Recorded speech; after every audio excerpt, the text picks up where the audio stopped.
வணக்கம் நண்பர்களே.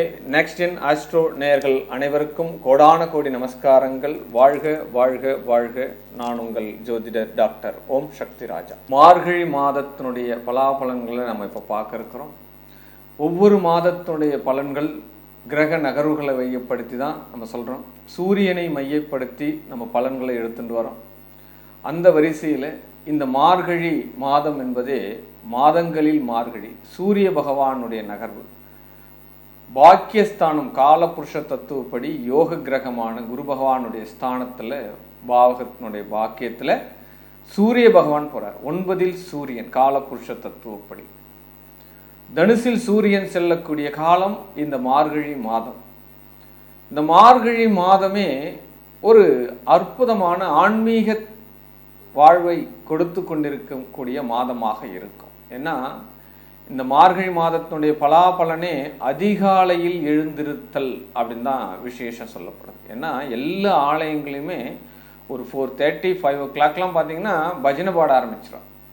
ஆமாம், அட்லீஸ்ட்டு கோயிலில் ஏதாவது சவுண்ட் சர்வீஸ் மூலமா கோயிலினுடைய பஜனை பாடல்கள், பூஜை பாடல்கள், பக்தி பாடல்கள் எல்லாமே போட ஆரம்பிச்சிருவா. கிராமங்கள்லாம் என்ன பண்ணுவோம் அப்படின்னா வாத்தியங்கள்லாம் தாளெல்லாம் வச்சுட்டு தெருவுக்கு தெரு இந்த பஜனை பாடுவான். இந்த விஷயங்கள்லாம் நடக்குது. இன்னும் வந்தாலும் நடந்தா இருக்குது. ஒவ்வொரு கிராமத்துலேயும் முக்கியமான ஒரு கிராமத்தில் நடந்தா இருக்குது. இப்போ பெருமாளினுடைய புகழ்களை பாடக்கூடிய ஒரு மாதம் மார்கழி மாதம் அப்படின்னு சொல்லப்படுது. விசேஷமே அதிகாலையில் எழுந்து குளிச்சுட்டு பெண்கள் வாசலில் கோலம் போடுறது, நல்ல ஒரு மலர்களை வச்சு இறைவனை வழிபடுறது, நல்ல ஒரு மந்திர உபதேச உச்சாதனம் பண்ணுறது, எல்லா விஷயத்துக்குமே இந்த மார்கழி மாதம் என்பது ஒரு ஃப்ரெஷ்னஸ் கொடுக்கும். ஆமாம், குளிர்கள் அதிகமாக இருக்கும். ஆமாம், இப்படிப்பட்ட இந்த மாதத்தில் ஆன்மீக நெறியோடு நம்ம சம்மந்தப்பட்டுட்டோம் அப்படின்னா எல்லா காரியங்களையுமே நாம் வரக்கூடிய காலத்தில் வெற்றி பெறுவதற்குண்டான இந்த மாதம் தான் இந்த மார்கழி மாதம். இந்த மார்கழி மாதமே பார்த்தோம் அப்படின்னா ஆங்கில மாதத்துக்கு டிசம்பர் மையத்திலையும் ஜனவரி மையத்திலையும் பிறக்கும் இந்த மார்கழி மாதம். ஆங்கில புத்தாண்டும் இந்த மார்கழி 17 தான் வருது. இந்த மார்கழி என்பது பகவானுடைய நாமங்களை சொல்கிறதுக்கும் ஸ்தோத்திரம் பண்ணுறதுக்கும் இறைவனுடைய திருவடிகளை சேர்றதுக்கு உண்டான ஒரு பாக்கிய மாதமாகவே இந்த மார்கழி மாதத்தை நம்ம எடுத்துக்கலாம்.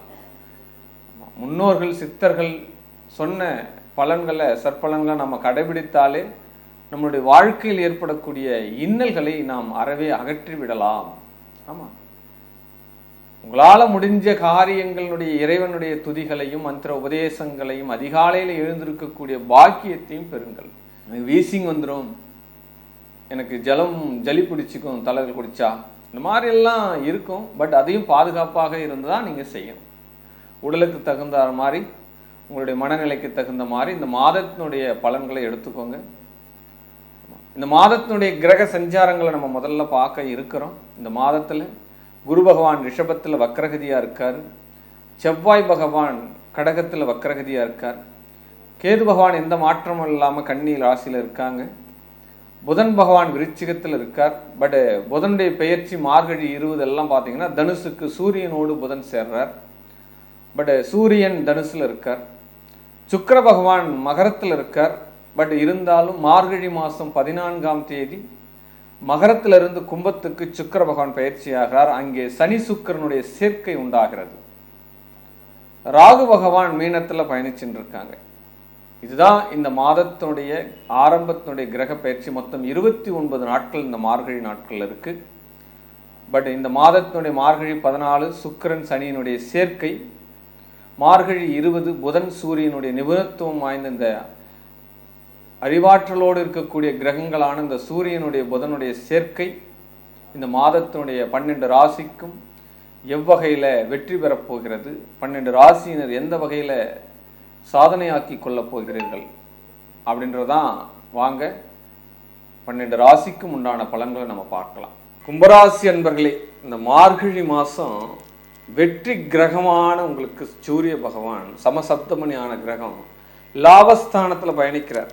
ஆமாம், 7ஆம் இடம் சொல்லக்கூடிய மனைவியால் ரெட்டிப்பு யோகம் அப்படின்னு சொல்லலாம். கும்பராசிக்கு எப்பொழுதுமே அந்த மனைவி வழியில் ஃபுல்ஃபில் ஆகாது. ஏன்னா 7ஆம் இடத்தில் சூரியன் இருந்தாலே எதிர்பார்த்த களத்திரத்தில் ஒரு ஏமாற்றம் ஜோதிட சாஸ்திரம் சொல்லுது. இருந்தாலும் ஏன்னா அந்த மனைவிக்கு இவரை காட்டிலும் அவள் என்ன பண்ணுவா, பெரிய அதிகாரமாக இருப்பாள். ஆமாம், இவளை விட பெரிய சம்பாத்தியம் பண்ணுவாள். இதெல்லாம் நடக்கும். இது ஆணாக இருந்தாலும் பெண்ணாக இருந்தாலும் இப்படி தான் அமையும். பட் இங்கே என்ன பண்ணணும் அப்படின்னா, என்ன இருந்தாலும் அதை ஏற்றுக்கணும், மனசார ஏற்றுக்கணும். அது பெண்ணாக இருந்தால் ஆணுக்கு தாழ்ந்து போகணும், ஆணாக இருந்தால் பெண்ணுக்கு தாழ்ந்து போய் தான் ஆகணும். அது என்ன அரஸ்கோப் சொல்லுதோ, என்ன கிரகங்கள் சொல்லுதோ அதை நீங்கள் ஏற்றுக்கொண்டால் உங்களுடைய வாழ்க்கையில் மகிழ்ச்சி கிடைக்கும் அப்படின்னு சொல்லுது.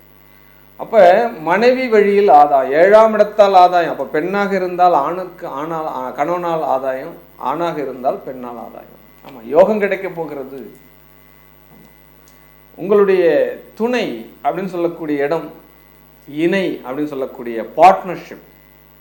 பார்ட்னர்ஷிப்பில் ஏதாவது தொழில் பண்ணுறோம் அப்படின்னா நல்ல விஷயங்கள் இப்போது நடக்கும் அப்படின்னு சொல்லி மிகப்பெரிய ஒரு பலமே உங்களுடைய சுய முயற்சி தான். ஏன்னா சூரியனுக்கு 5ஆம் இடம் எப்பொழுதுமே வளர்ச்சி, அது வளர்ச்சியாகினே இருக்கும். அப்போ உங்களுடைய 3ஆம் இடம் இப்பொழுது வளர்ச்சி. அப்போ என்ன பண்ணுது, சுய முயற்சி, சிறு குறு தொழில்கள் எல்லாமே எவர்திங் பி பாசிபிள். ஆமாம், நல்ல ஒரு சப்போர்ட் கிடைக்க போகிறது. வண்டி விற்கக்கூடிய தொழில் பண்ணுறவங்க, வீடு கட்டி விற்கக்கூடிய தொழில் பண்ணக்கூடியவர்களுக்கு யோகமிகமாக எல்லாம் நிறைய புக்கிங் ஆகும் சார். ஆமாம், நிறைய புக்கிங் ஆகும். நீங்கள் வேணால் பாருங்கள், எல்லாமே உங்ககிட்ட இப்போ கன்சல்டிங் வருவா. கன்சல்டிங் வந்து எல்லாமே தயார் நிலையில் இருக்கும். அப்படியே முகூர்த்த தேதி வரும்போது உங்களுக்கு நிறைய வியாபாரம் நடக்கிறதுக்கு உண்டான சூழ்நிலை எல்லாம் இப்போ இந்த மாதத்துக்கு உண்டான அடித்தளம் நடக்கும். ஆனால் சிறு சிறு செலவுகள் வைக்கும். பழைய வாகனங்கள்லாம் பார்த்தோம் அப்படின்னா சிறு சிறு செலவுகள் வைக்க நேரிடும். அதையும் செய்கிறதுக்கு வீட்டில் ஏதாவது ஆல்டர்னேஷன் பண்ணலாமா, வாசலில் ஏதாவது சரி பண்ணலாமா, வாசப்படி நிலையை வந்து மாற்றி வைக்கலாமா, கேட்டில் சரி பண்ணலாமா, இந்த விஷயங்கள் எல்லாம் நடக்கும். இந்த விஷயங்கள் எல்லாம் நடக்கும். ஆமாம், இதெல்லாம் நடக்கும். பட்டு பிள்ளைகளுடைய விஷயத்தில் பெரும் பாக்கியம் உண்டாக போகிறது. பிள்ளைகளுக்கு நல்ல வேலை கிடைக்க போகிறது. ரொம்ப நாளாக என் பையன் படிச்சுட்டு இருக்கான், ஏதோ படித்த வேலை கிடைக்கலனா கூட கிடைச்ச வேலையை பார்க்கலான்னு பார்க்குறான், அதுவும் அவனுக்கு செட் ஆக மாட்டேங்குது. 3 இடத்த மாறிட்டான் சார் என் பையன். இது மாதிரிலாம் நிறைய விஷயங்கள் கேட்டிருக்கோம் இல்லையா. இதெல்லாமே மாறி உங்களுடைய புத்திரனுக்கு இப்பொழுது வேலை கிடைக்க போகிறது, உத்தியோகம் கிடைக்க போகிறது. பிள்ளைன்னா ஆணாக இருக்கா பெண்ணாக இருக்கா எடுத்துக்கலாம், நீங்கள் பிள்ளைகள்லாம் 2 சமம் எடுத்துக்கலாம். பட் நிறைய பிராண்டட் திங்கிங் இருக்குது உங்களுக்கு, அப்ளாட் திங்கிங், பெரிய பெரிய யோசனைகள்லாம் மைண்டில் போட்டு வச்சுட்டு இருக்கீங்க. வார்த்தை ஜாலங்கள் வேலை செய்யுது இப்போ உங்களுக்கு. ஆமாம், எதை எடுத்தாலும் சிம்பிளாக யோசிக்கிறதே கிடையாது. ஏன்னா 2ஆம் இடத்துல ராகு இருக்கிறார். ஆமாம், பெரிய பேச்சாற்றல் துறையில் இருக்கிறவங்க எல்லாமே பெரிய அச்சீவ்மெண்ட் கிடைக்கும். பண பரிமாற்றத்துறையில் இருக்கிறவங்களுக்கு நல்ல ஒரு ஃபீல்டு கிடைக்கும், நல்ல ஒரு அவங்களுக்கு கௌரவம் கிடைக்கும், நல்ல பொருளாதாரத்தில் ஏற்றம் கிடைக்கும். அதெல்லாம் கிடைச்சுட்டே தான் இருக்கும், இல்லைன்னா சொல்லவே இல்லை. 11இல் சூரியன் இந்த காலகட்டம் உங்களுக்கு அரசியல் துறையோடு சம்பந்தப்படும். அதில் இருக்கிறவங்களுக்கெல்லாம் வளர்ச்சிகள் உண்டு அப்படின்னு சொல்லலாம். அரசு துறையால் ஒரு ஆதாயம், இந்த கவர்மெண்ட்டில் கான்ட்ராக்ட் எடுக்கிறா இல்லையா, ஒப்பந்தம் போடுறாங்க இல்லையா, அவங்களுக்கெல்லாம் ஏதோ ஒரு பாயிண்ட் ஆஃப் வியூவில் ஒரு புது புது ஒப்பந்தங்கள் தயாராகும் அப்படின்னு சொல்லலாம். 2வது திரு ஏற்கனவே டைவர்ஸ் ஆகிடுச்சு சார், கணவன் விட்டு போயிட்டார், மனைவி விட்டு போயிட்டா, இப்படிலாம் சொல்லிட்டு நம்ம அடுத்த 2 வருஷம் ஆகிடுச்சு சார், 3 வருஷம் ஆகிடுச்சு, எனக்கு 2வது யோகம் உண்டா, நிறைய கொஷின் வருது இல்லையா, நிறைய அரஸ்கோப் வருது இல்லையா.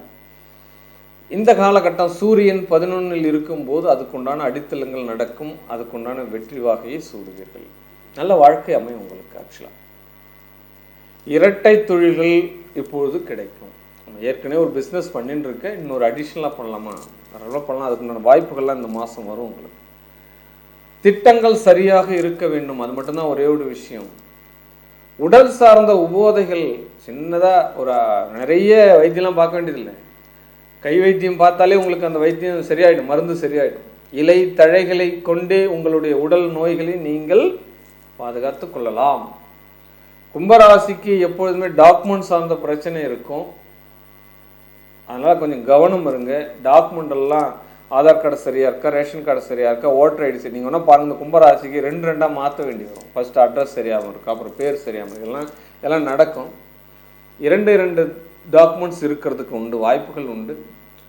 அதனால் பத்திரம் பதிவு பண்ணக்கூடிய துறையில் இருக்கிறவங்க, இந்த கம்யூனிகேஷன் துறையில் இருக்கிறவங்க, மற்ற ஆளுக்கெல்லாம் சரி பண்ணிவிடுவா, இவா போய் தான் மாட்டிக்குவா. அப்படி தான் நடக்கும். பட் அதில் போகும்போது ஒன்றுக்கு மேற்பட்ட முறை அதை ரெகுலைஸ் பண்ணிவிட்டு சரி பண்ணிக்கோங்க அப்படின்னு சொல்லலாம். தோல் சார்ந்த உபாதைகள் இருக்கிறவங்க கவனமாக இருங்க. எப்பொழுதுமே கும்பராசியில் தோல் ஒரு அரிப்பு வருது, அப்போ தோல் சார்ந்து ஏதாவது ஒரு பிரச்சனை அப்படின்னா உடனடியாக அதை பார்த்துக்குங்க, செக் பண்ணிக்கோங்க. தாய் மாமன் வழி உறவுகளில் ஒரு கர்ம காரியத்தில் ஈடுபட வேண்டி வரும் அப்படின்னு சொல்லலாம். கட்டாயம் வரும். ஒரு நண்பனுடைய உறவுகளில் கர்ம காரியத்தில் ஈடுபட வேண்டி வரும், அதையும் சொல்லலாம். இந்த மாதத்தில் அதெல்லாம் நடக்கும். பட் உங்களுடைய மனம் உடல் ஆரோக்கியம் மேல்படும் அப்படின்னு சொல்லலாம். மனமும் உடலும் சரியாக இருந்து விட்டால் அத்தனை காரியத்தையும் நாம் எளிதாக வென்று விடலாம். மனம் தடுமாறினால் எந்த காரியத்திலையும் புத்தி போகாது, நம்மளுடைய உடல் சோர்வடையும்.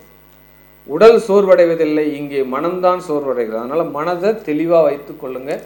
டெய்லியுமே காலையில் பிரம்ம முகூர்த்தத்தில் எழுந்திருந்த மார்கழி மாதம் முழுவதுமே நீராடி விட்டு விளக்கு ஏற்றுங்க. முதல்ல ஒரு தீபத்தை ஏற்றுங்க. நான் கிறிஸ்டினாக இருக்கேன்னா நீங்கள் மெழுகுவத்தியாவது ஏற்றுங்க. பஜனையில் கலந்துக்கோங்க. ஏதாவது மந்திர உச்சாரணம் பண்ணுங்கள். சூரிய நமஸ்காரம் பண்ணுங்கள். உங்களுடைய இஷ்ட தெய்வத்தினுடைய நாமத்தை தினந்தோறும் அது ஒரு ரெக்கார்டிங் மாதிரி மைண்டுக்குள்ளே ஹார்ட்டுக்குள்ளே ஓடிண்டே இருக்கிற மாதிரி நீங்கள் ஃபாலோ பண்ணிக்கினீங்கன்னா மிகப்பெரிய ஒரு வளர்ச்சி உங்களுடைய லைஃப் லாங். வளர்ச்சி என்பது குறுகிய காலத்தில் ஷார்ட் பீரியடில் இருக்கக்கூடாது சார். அது நிறைய அனுபவத்தில் அப்படியே ஒன் பை ஒன்னாக நிறைய விஷயங்களை இழந்து கடந்து எல்லாத்தையும் வந்த பிறகு சரியான ஒரு காலத்தை வரக்கூடியது தான் நிரந்தரமான வளர்ச்சி. என்ன அந்த வளர்ச்சிக்காக அதனுடைய அச்சீவ்மெண்ட்டுக்காக பல தியாகங்கள் நீங்கள் செய்திருக்க வேண்டும். அப்படி கிடைக்கப்பெறக்கூடிய வளர்ச்சி தான் நிரந்தரமாக இருக்கும். திடீர் வளர்ச்சி ஷார்ட் பீரியட் டக்குன்னு வருது அப்படின்னா டக்குன்னு போயிடுது. ஆமாம், அதனுடைய பலன் அவருக்கு தெரியாது. நல்ல ஒரு தூக்கம் இருக்கும். இந்த மாதம் முழுவதுமே நல்ல பீஸ்ஃபுல் மைண்ட் இருக்கும், ரிலாக்ஸேஷனாக இருக்கும். பெரிய அதிகாரிகளினுடைய தொடர்பு உங்களுடைய வாழ்க்கையினுடைய ஏற்றத்திற்கு உறுதுணையாக இந்த மாதம் இருக்க போகிறது அப்படின்னு சொல்லலாம். திருமணத்துக்காக இருக்கக்கூடிய நபர்களுக்கு நல்ல ஒரு ப்ரொபோசல் வருமா அப்படின்னா கண்டிப்பாக ஒரு காதல் டைவர்ட் ஆகி இன்னொரு காதல் உண்டாகும் அப்படின்னு சொல்லலாம். அதெல்லாம் ஆரோக்கியமான அப்படின்னா அதெல்லாம் ஆரோக்கியம் இல்லை. பட் என்ன நடக்குதோ அது கிரகத்தினுடைய காரகத்தை நம்ம ஏற்றுன்னு தான் ஆகணும். பட் அதிர்ஷ்டம் உண்டு இந்த மாதத்தில் அப்படின்னு சொல்லலாம். சூரியனுக்கு 5ஆம் இடம் வளர்ச்சி. அதனால் உங்களுடைய சிறு குறு தொழில்கள், உங்களுடைய வெற்றிகள் எல்லாமே உங்களுடைய கைகளில் இருக்கிறது. ஆமாம், டெடிடேஷன் மைண்ட். இந்த மாதத்தில் மேலும் மிகப்பெரிய ஒரு வெற்றிகள் அடையணும் அப்படின்னா சபரிகிரி சாஸ்தா, சுவாமி ஐயப்பன், ஐயனாரப்பனுடைய வழிபாடு, கிராம தெய்வதைகள், இந்த ஆற்றங்கரை குளக்கரை இந்த ஓரத்தில் இருக்கு இல்லையா, இந்த கல்லை வச்சு வழிபாடு பண்ணுவா, இல்லை மரத்தை வழிபாடு பண்ணுவா. இந்த மாதிரி வழிபாடுகளை கும்பராசிகள் எடுத்துக்கொண்டால் அநேக வெற்றிகள். வாழ்க வாழ்க வாழ்க.